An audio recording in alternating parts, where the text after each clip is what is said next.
बिहार के बाद अब सीबीआई का गुरुग्राम में छापा। अर्बन क्यूब्स 71 मॉल पर भी की गई छापेमारी। डिप्टी सीएम तेजस्वी यादव के करीबी है मॉल के मालिक। आरजेडी नेताओं के कई ठिकानों पर सीबीआई की छापेमारी पर मंत्री श्रवण कुमार ने बोला हमला केंद्रीय एजेंसियों के माध्यम से डराने का हो रहा काम। भागलपुर के पूर्व डिप्टी मेयर राजेश वर्मा के आवास पर इनकम टैक्स की छापेमारी। कई कर्मचारी के आवास पर भी रही। और उत्तर प्रदेश में फिर बड़े स्तर पर किए गए प्रशासनिक फेरबदल। 13 आईएएस अधिकारियों का तबादला। एक दिन पहले भी हुआ था फेरबदल।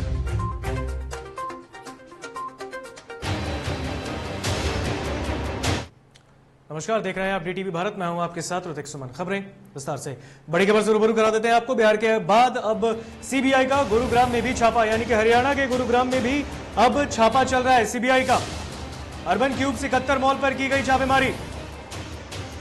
बड़ी खबर आपको बता दें, डिप्टी सीएम तेजस्वी यादव के करीबी हैं मॉल के मालिक। बिहार में आरजेडी नेताओं के कई ठिकानों पर भी छापेमारी जारी। तो बिहार में आरजेडी नेताओं पर संकट के बादल तो मंडरा ही रहे हैं। इसकी भनक जो है अब हरियाणा में भी देखने को मिल रही है। गुरुग्राम में छापेमारी की गई है सीबीआई के द्वारा। बिहार के बाद अब सीबीआई में गुरुग्राम में छापेमारी की गई। आपको बता दें, अर्बन क्यूब 71 मॉल में की गई है छापेमारी। और इस मॉल के जो मालिक हैं वो बिहार के उप मुख्यमंत्री तेजस्वी यादव के करीबी बताई जा रहे हैं। बड़ी खबर आपको बता दें, डिप्टी सीएम तेजस्वी यादव के करीबी हैं मॉल के मालिक। बिहार में आरजेडी नेताओं के कई ठिकानों पर भी छापेमारी जारी।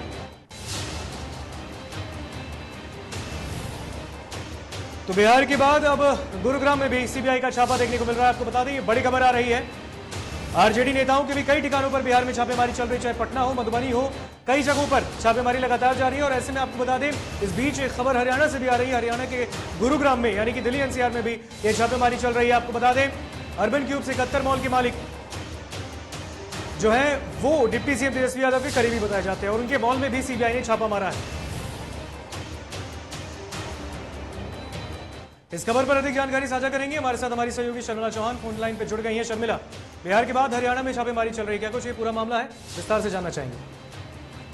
बिल्कुल, बिहार के बाद अब गुरुग्राम में भी छापेमारी चल रही है। और बिहार में सिर्फ पटना ही नहीं, यहाँ तक कि कई जिलों में, मधुबनी, कटिहार, हर जगह छापा चल रहा है सीबीआई का। आपको ये भी बताते चले कि अब ये जो छापेमारी है वो दिल्ली तक पहुंच गई है। गुरुग्राम में ये छापेमारी हो रही है। और बिहार में तो छापेमारी चल ही रही है। बिहार में कई अन्य राजद नेताओं के ठिकानों पर छापेमारी चल रही है, लेकिन गुरुग्राम में जो छापेमारी हो रही है, गुरुग्राम में जो रेड होता है वो अर्बन क्यूब मॉल में हो रहा है। इस मॉल में रेड डालने का सबसे बड़ी खबर ये सामने आ रही है इसके पीछे की ये जो मॉल है वो तेजस्वी यादव यानी कि लालू प्रसाद यादव के छोटे बेटे, जो कि फिलहाल बिहार के डिप्टी सीएम तेजस्वी यादव, उनके करीबी का मॉल है। और ऐसे में सीबीआई को इस बात का शक है कि अगर उनके करीबी का मॉल है तो इसमें तेजस्वी यादव का भी हाथ होगा। तेजस्वी यादव का भी कहीं ना कहीं की तेजस्वी यादव की जो संपत्ति है उसके बारे में खुलासा करने के लिए उस मॉल में छापेमारी की जा रही है कि क्या तेजस्वी यादव भी उस मॉल में पार्टनरशिप में तो नहीं है। और इसको लेकर लगातार छापेमारी चल रही है।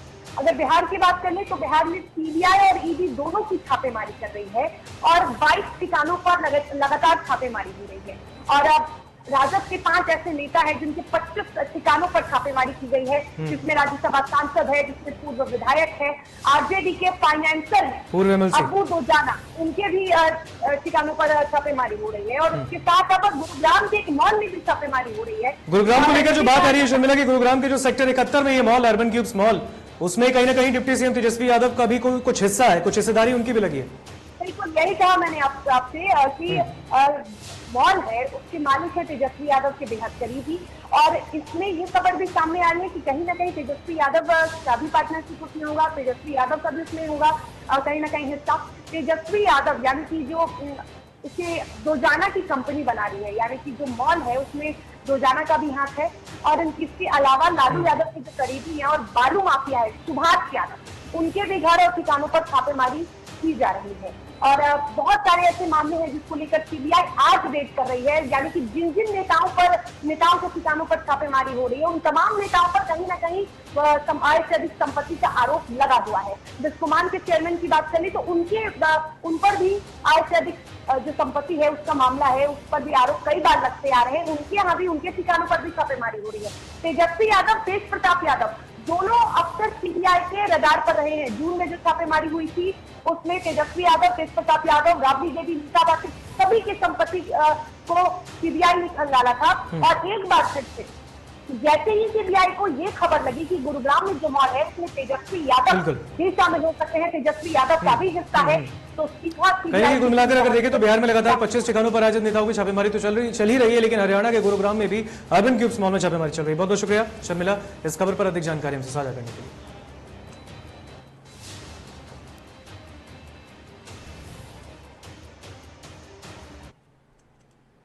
और राजद नेताओं के कई ठिकानों पर सीबीआई की छापेमारी को लेकर अब सियासी बयानबाजी शुरू है और इसी कड़ी में पटना में मंत्री श्रवण कुमार ने केंद्र सरकार पर यह हमला बोलते हुए कहा कि केंद्रीय एजेंसियों के माध्यम से डराने का काम हो रहा है।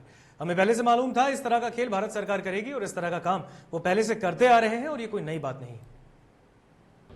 अभी तो इस तरह की जानकारी मुझे कोई जानकारी विश्वसनीय सूत्रों से नहीं मिला है, लेकिन आप लोग जो कह रहे हैं ये तो हम लोग को पहले से मालूम है कि इस तरह का खेल भारत सरकार में बैठे जो लोग हैं करते रहते हैं, लोगों को डराते हैं, धमकाते हैं, प्रताड़ित करते हैं और इस तरह का काम उनका पहले से चलता रहता है, कोई नई बात थोड़ी है।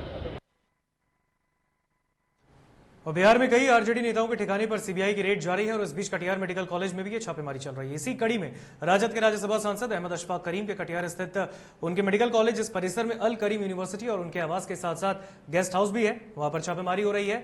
कई एकड़ में फैले कटिहार मेडिकल कॉलेज परिसर में इस छापेमारी के बारे में फिलहाल आधिकारिक रूप से कोई बयान नहीं आया। आरजेडी के राज्यसभा सांसद अहमद अशफाक करीम के गैर मौजूदगी में कटिहार मेडिकल कॉलेज से जुड़े अधिकारी विजय मुखर्जी छापेमारी के विषयों में कुछ भी जानकारी देने से इनकार कर रहे हैं।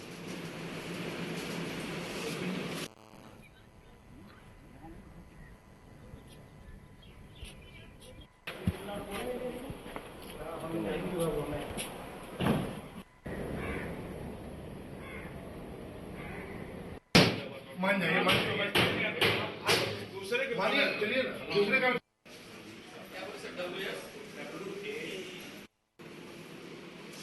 कटिहार से संवाददाता मनीष फोन लाइन पे जुड़ गए। मनीष, मेडिकल कॉलेज में छापेमारी चल रही है, बताया जा रहा है कि राजद के राज्यसभा सांसद जो अशफाक करीम है उनके अल करीम यूनिवर्सिटी पर यह छापा चल रहा है। क्या कुछ अब तक हाथ लगा है और क्या कुछ जानकारी प्राप्त हुई है? लगता संपर्क हमारा उनसे छूट गया, एक बार फिर कोशिश करेंगे उनसे बातचीत करने की। तो ये कटिहार मेडिकल कॉलेज आप देख रहे हैं, कहीं ना कहीं जानकारी ये प्राप्त हो रही है कि जो कटिहार से आरजेडी के राज्यसभा सांसद हैं अशफाक करीम, मोहम्मद अशफाक करीम, इसमें एक अल करीम यूनिवर्सिटी है जिसमें गेस्ट हाउस के साथ साथ कई ऐसी जगह हैं जो उनके नाम पर आवंटित है। लेकिन बात करें तो गैर मौजूदगी में, यानी राज्यसभा सांसद की गैर मौजूदगी में यहाँ पर यह छापा चल रहा है। और ऐसे में तस्वीर आप कटिहार मेडिकल कॉलेज के देख रहे हैं जहां पर तमाम जवान भी मौजूद हैं। सीबीआई की छापेमारी लगातार चल रही है। मनीष एक बार फिर हमारे साथ जुड़ गए। मनीष, इस पूरे मामले में अधिक जानकारी आपसे जानना चाहेंगे, क्या कुछ मौजूदा अपडेट है इसमें? जी देखिए, बिहार के कई अन्य जिलों के साथ साथ कटिहार में भी जो है राजद के जो है राज्यसभा सांसद अहमद अशफाक करीम, जो कि उनका आवास अल करीम यूनिवर्सिटी के परिसर में ही है, सुबह 8 बजे से जो है सीबीआई की जांच जो है चल रही है। अभी जो है उनके जो आधिकारिक पुष्टि अभी तक हुई नहीं कि क्या बरामद हुआ नहीं हुआ है, लेकिन जो उनके जो रजिस्ट्रार हैं वैजुद्दीन अंसारी, उनके द्वारा कहा गया है कि सीबीआई की 10 टीम जो है अल करीम यूनिवर्सिटी पहुंची है और सुबह से छापेमारी चल रही है, लेकिन अभी तो कुछ बरामद नहीं हुआ है। अभी जो छापेमारी जो है लगातार जारी है सुबह से ही। ऐसा कह रहे थे कि अभी सांसद वहां पर मौजूद नहीं है और उनकी गैर मौजूदगी में ये छापा मारा जा रहा है जो उचित नहीं है, ये कहां तक सच है? मनीष, आवाज आ रही है मनीष आप तक? मनीष सुन पा रहे हैं? लगता है संपर्क हमारा छूट गया। जैसा कि जानकारी मनीष ने दी है संवाददाता ने, कटिहार मेडिकल कॉलेज में छापेमारी अभी भी चल रही है, लेकिन फिलहाल अब तक कुछ भी हाथ नहीं लगा है। सुबह 8 बजे सीबीआई की टीम दिल्ली से आई है। सीबीआई कोर्ट दिल्ली का वारंट है इनके पास, सर्च वारंट, और उसी वारंट के उस कोर्ट के आदेश के आलोक में ये लोग यहाँ सर्च कर रहे हैं, है ना। कुछ डॉक्यूमेंट अभी तक नहीं मिला है। क्या मेरा जी visitor of the Al Karim university. क्या नाम है sir? Vijay Mukherjee, visitor is honorary post. Okay sir. और पटना से एक बड़ी खबर आपको बता दें, विजय सिन्हा विधानसभा के अध्यक्ष ने अपने पद से इस्तीफा दे दिया है। फ्लोर टेस्ट से पहले विजय सिन्हा ने इस्तीफा दे दिया। बड़ी खबर बता दें पटना से, फ्लोर टेस्ट से पहले ही विजय सिन्हा ने दिया इस्तीफा। सरकार के गठन के बाद विजय सिन्हा देना चाहते थे इस्तीफा। और आज उन्होंने अपना इस्तीफा दे दिया है। मैं खुद इस्तीफा दे देता, लेकिन समय नहीं दिया गया। विजय सिन्हा ने बयान भी दिया इस्तीफा देने के बाद, वक्त नहीं मिला इसलिए इस्तीफा नहीं दे सका। विजय सिन्हा ने अविश्वास प्रस्ताव को बताया असंवैधानिक। बड़ी खबर आपको बता दें, फ्लोर टेस्ट से पहले विजय सिन्हा ने दिया इस्तीफा, यानी बिहार विधानसभा अध्यक्ष पद से इस्तीफा विजय सिन्हा ने दे दिया है। बड़ी खबर आपको बता दें, उन्होंने ये बयान दिया कि मैं खुद इस्तीफा दे देता, लेकिन समय नहीं दिया गया। हालांकि अविश्वास प्रस्ताव को असंवैधानिक बताया है विजय सिन्हा ने। बड़ी खबर बता दें, फ्लोर टेस्ट से पहले विजय सिन्हा ने दिया इस्तीफा। बड़ी खबर पटना से, सरकार के गठन के बाद विजय सिन्हा देना चाहते थे इस्तीफा, आज उन्होंने अपना इस्तीफा सौंप दिया है। मैं खुद इस्तीफा दे देता, लेकिन वक्त नहीं दिया गया, विजय सिन्हा का बयान।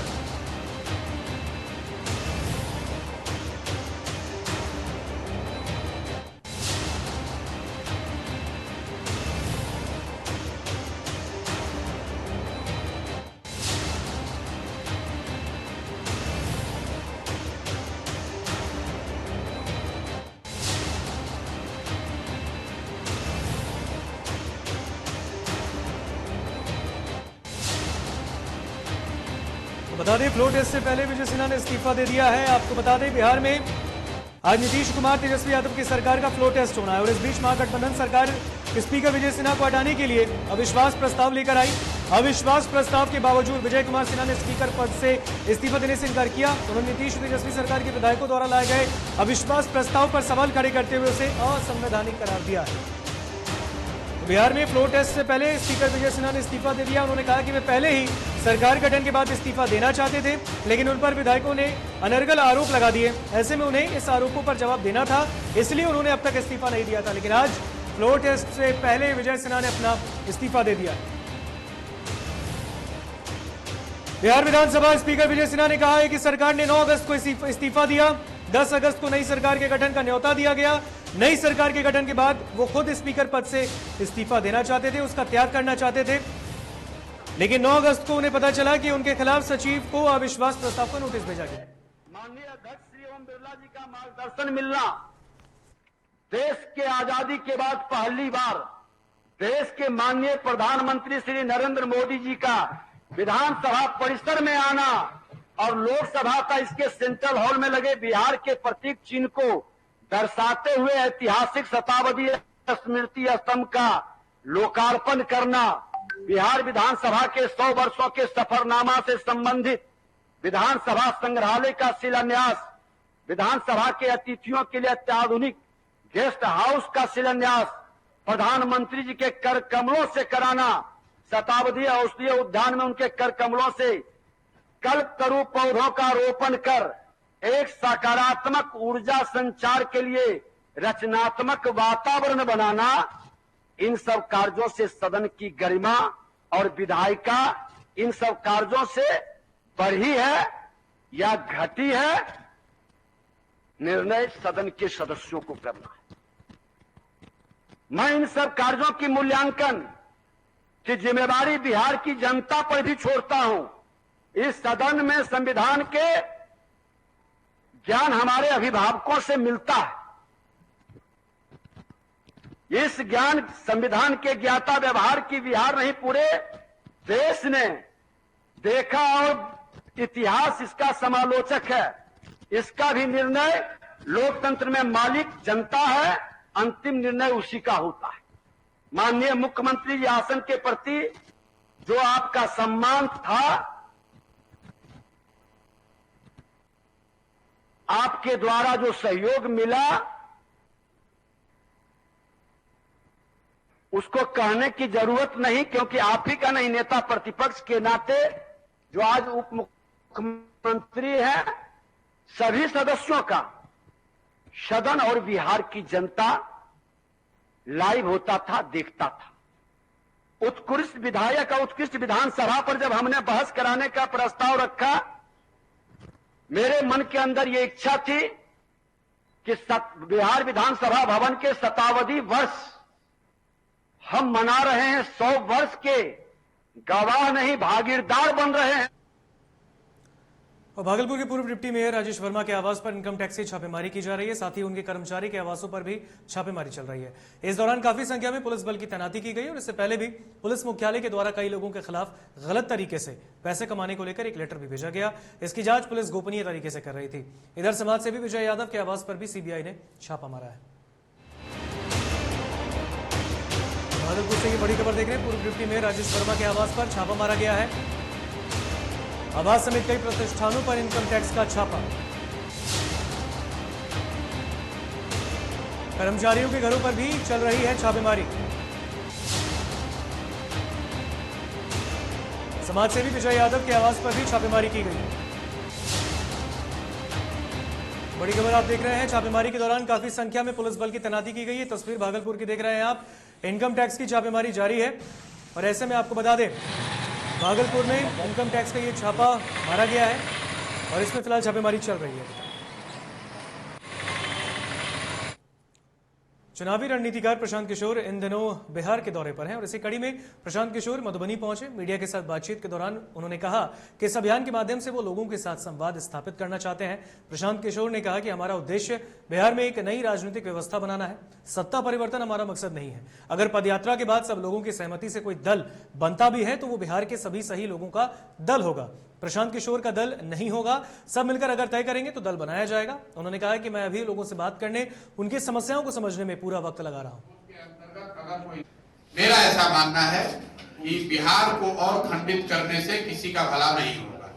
मिथिला हो या सीमांचल, मगध हो या पूर्वांचल, जितने भी क्षेत्र हैं, जब पूरा बिहार ही गरीब है, जब पूरा बिहार ही पिछड़ा है, तो उसमें ये कहना कि सिर्फ मिथिला पिछड़ा है, ऐसा ठीक नहीं होगा। छोटे राज्यों की जो परिकल्पना है, अगर बिहार, मैं जो कह रहा हूं कि अगले 10 साल में बिहार देश के 10 अग्रणी राज्यों में शामिल हो जाए तो उससे मिथिला, बिना मिथिला के विकास के तो संभव नहीं है। मिथिला एक तरह से हृदय स्थली है बिहार की। बेगूसराय के बाग पंचायत के मुखिया और उप मुखिया ने मिलकर पंचायत के कई आंगनबाड़ी केंद्र का औचक निरीक्षण किया।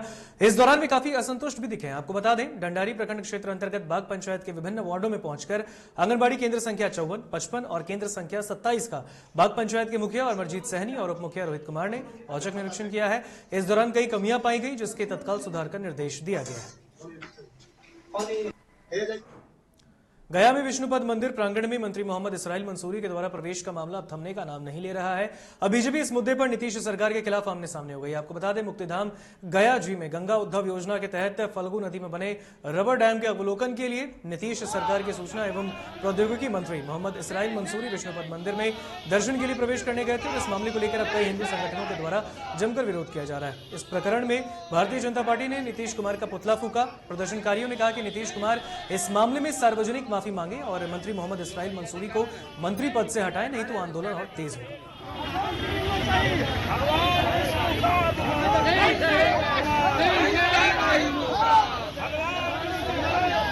गया जी के टावर चौक पर अपने सूबे का, अपने राज्य का मुख्यमंत्री जी का पुतला दहन करके और ये जो अपने हिंदू सनातन धर्म को और भगवान विष्णु का जो जिन्होंने अपमान करने का काम किया, जो काम औरंगजेब ने नहीं किया, जो काम अंग्रेज ने नहीं किया, वो काम एक साजिश के तहत ये जो है से राज्य के मुख्यमंत्री ने अपमानित करने का काम किया। गया गोपालगंज के जगतौली चेकपोस्ट के पास 73 कार्टन देसी और अंग्रेजी शराब को बरामद किया गया। वहीं मौके से वाहन चालक को भी गिरफ्तार किया गया है, जबकि दूसरा फरार है।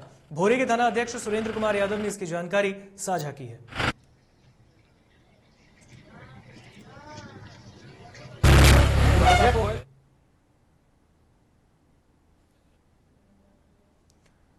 रोहतास जिले के पड़ुहार स्थित पेट्रोल पंप के पास सड़क दुर्घटना में एक बाइक सवार की मौत हो गई, जबकि दूसरा गंभीर रूप से जख्मी हो गया।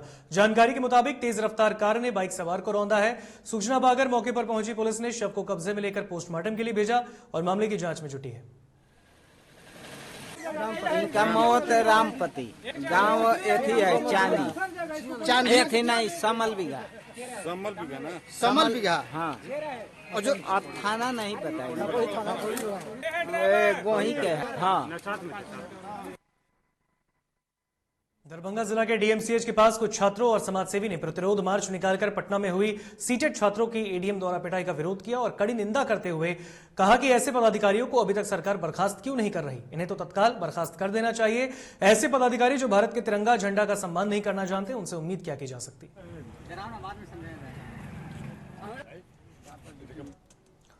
भागलपुर के कहलगांव से दिल दहला देने वाला लव जिहाद का एक मामला सामने आया। आपको बता दें, कहलगांव पूरब टोला के बाबूराम की 18 वर्षीय बेटी नैना देवी का शव मुसहरी टोली के रहने वाले मोहम्मद सज्जाद के घर से बरामद हुआ। नैना का शव चौकी के नीचे अस्त व्यस्त अवस्था में मिला, जिसमें नैना को गला दबाकर मारा गया।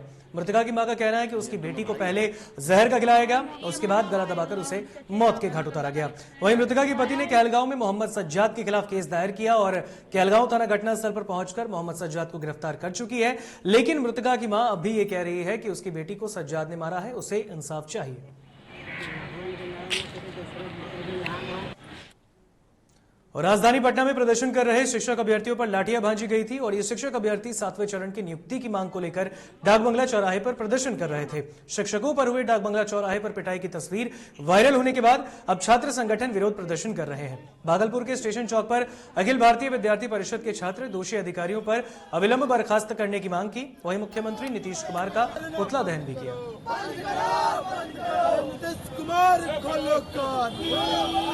कल आपने देखा होगा जिस प्रकार से एक आईएएस रैंक के अधिकारी एडीएम ने छात्रों को, वो बेचारा नीचे निहत्था सोया हुआ था, उसके सर पर जानबूझकर वार करते हुए उसको जान लेने की नीयत से उसके ऊपर प्रहार किया जा रहा था।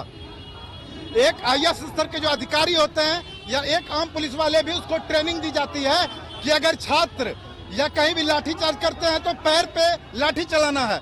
लेकिन कल जिस प्रकार से जानबूझकर सिर पर छात्रों के ऊपर लाठीचार्ज किया जा रहा था, इससे साफ प्रतीत होता है कि उसकी जान लेने की उनकी मंशा थी। रोहतास के दहाउर पंचायत के मुखिया पर बदमाशों ने जानलेवा हमला कर दिया और इस जानलेवा हमले में मुखिया संघ के उपाध्यक्ष बाल बचे। वहीं बदमाशों के द्वारा देसी कट्टा लहराने का वीडियो सामने आया। हालांकि इस संबंध में मुखिया संतोष कुमार सिंह ने एसपी आशीष भारती को पत्र लिखकर न्याय की गुहार लगाई और दोषियों की गिरफ्तारी की मांग की।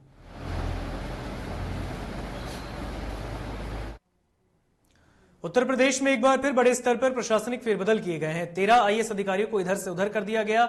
आगरा विकास प्राधिकरण के उपाध्यक्ष अजय कुमार द्विवेदी को कृषि उत्पादन आयुक्त शाखा का विशेष सचिव नियुक्त कर बड़ी जिम्मेदारी सौंप दी गई है। आईएएस विपिन कुमार जैन को भूतत्व एवं खनिकर्म विभाग का विशेष सचिव बनाया गया। विपिन मौजूदा समय में उत्तर प्रदेश भवन में अन्य सन्निर्माण कर्मकार कल्याण बोर्ड के सचिव पद पर तैनात थे। वहीं आईएएस जगदीश को Uttar Pradesh medical supply corporation का अपर प्रबंध निदेशक की जिम्मेदारी सौंपी गई है। कुशीनगर के तमकुहिराज क्षेत्र में सपा कार्यकर्ताओं ने अपने विभिन्न मांगों को लेकर धरना दिया और राज्यपाल के नाम उपजिलाधिकारी को ज्ञापन सौंपा। उन्होंने बताया कि वर्षा नहीं होने के कारण खरीफ की फसल सूख गई है, इसके कारण किसान भूखमरी के कगार पर हैं, आत्महत्या करने को मजबूर हो रहे, फसल ऋण चुकाने में असमर्थ है, इसलिए उनकी मांगों को पूरा किया जाए। ये जहां हमें तमकुहीराज तहसील में तमकुहीराज विधानसभा का ये क्षेत्र है और पूरे कुशीनगर जिले में, और जहां मुझे तक जानकारी है पूरा उत्तर प्रदेश ही इसमें सूखा है, कहीं बारिश नहीं हुई है, किसान परेशान हैं और फसल उनकी पूरी तरह से सूख गए हैं, बर्बाद हो गया है। हमारी मांग यहाँ समाजवादी पार्टी तमकुहीराज के द्वारा 5 सूत्री ज्ञापन दिया गया है सीएम साहब। आजमगढ़ के आर्यमगढ़ नगर के हर्रा की चुंगी स्थित जीवन धारा गौशाला से विहिप के 98वें स्थापना दिवस पर धूमधाम से आर्यमगढ़ के कार्यकर्ताओं ने बाइक रैली निकाली। इस अवसर पर विहिप गौरव प्रशांत के प्रांत मंत्री कुंवर नागेंद्र सिंह ने भगवा झंडा दिखाकर रैली को हर्रा की चुंगी से रवाना किया। बजरंग दल के प्रांत सह संयोजक और विश्व हिंदू परिषद के जिला मंत्री गौरव रघुवंशी ने कहा कि बाइक रैली आर्यमगढ़ जनपद हजारों बाइक लेकर कार्यकर्ता सम्मिलित हुए और सभी ने अपनी सामूहिक शक्ति का प्रकटीकरण कर आजमगढ़ को आर्यमगढ़ बनाने का संदेश दिया। नागेंद्र प्रांत मंत्री विश्व हिंदू परिषद, आज स्थापना दिवस पर जो आजमगढ़ का बाइक रैली इस नगर की। केंद्रीय कृषि मंत्री नरेंद्र सिंह तोमर बरेली पहुंचे और भारतीय पशु चिकित्सा संस्थान के 10वें दीक्षांत समारोह में शिरकत की। इस दौरान पत्रकारों से पूछे गए सवाल पर उन्होंने आप और कांग्रेस पर निशाना साधा। उन्होंने कहा कि देश में दुर्भाग्य ये हो गया है कि चोरी भी करो, सीनाजोरी भी करो। आदमी अगर अपराध करता है तो हमारा देश लोकतांत्रिक देश है, जो भी जांच एजेंसियां उनको जांच करने देना चाहिए। जांच से लोग आखिर बचना क्यों चाहते हैं? भारतीय पशु चिकित्सा संस्थान के दीक्षांत समारोह का अवसर है। पिछले 2 वर्षों में कोविड के कारण दीक्षांत समारोह नहीं हो पाया था, तो इस वर्ष सभी का दीक्षांत समारोह का अवसर है। मैं इस अवसर पर सभी विद्यार्थी भाइयों बहनों को अपनी ओर से बहुत बहुत शुभकामनाएं देता हूँ।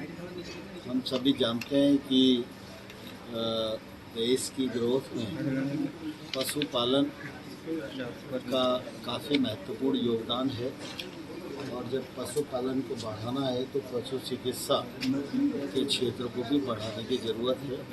और उस दृष्टि से इज्जतनगर का संस्थान अपने तमाम सारे संस्थानों के साथ और राज्य सरकारों के साथ मिलकर काम कर रहा है।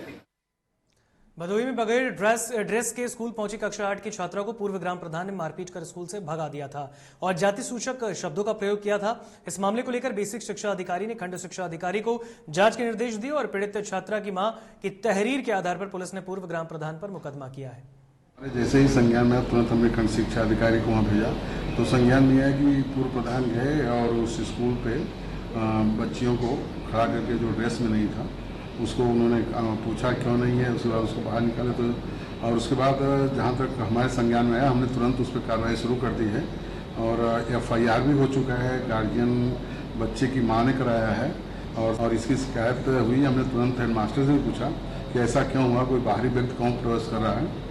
तो खंड शिक्षा अधिकारी जैसे ही आज्ञा प्राप्त होती है तब उस पर कार्रवाई कर दी जाएगी।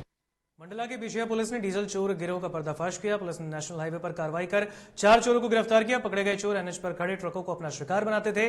पुलिस लगातार इन चोरों की तलाश कर रही थी, जहां पुलिस को सफलता हाथ लगी। डीजल चोरी करते हुए पाए गए थे, जिसकी शिकायत हुई थी, जिसमें अपराध क्रमांक 212/22 कायम किया गया। धारा 382, 34, 25 आमसेट के तहत किया गया, जब्त कर गिरफ्तार कर माननीय न्यायालय पेश किया गया। खबरों के सफर में दीजिए इजाजत। देखते रहिए TTV भारत। नमस्कार।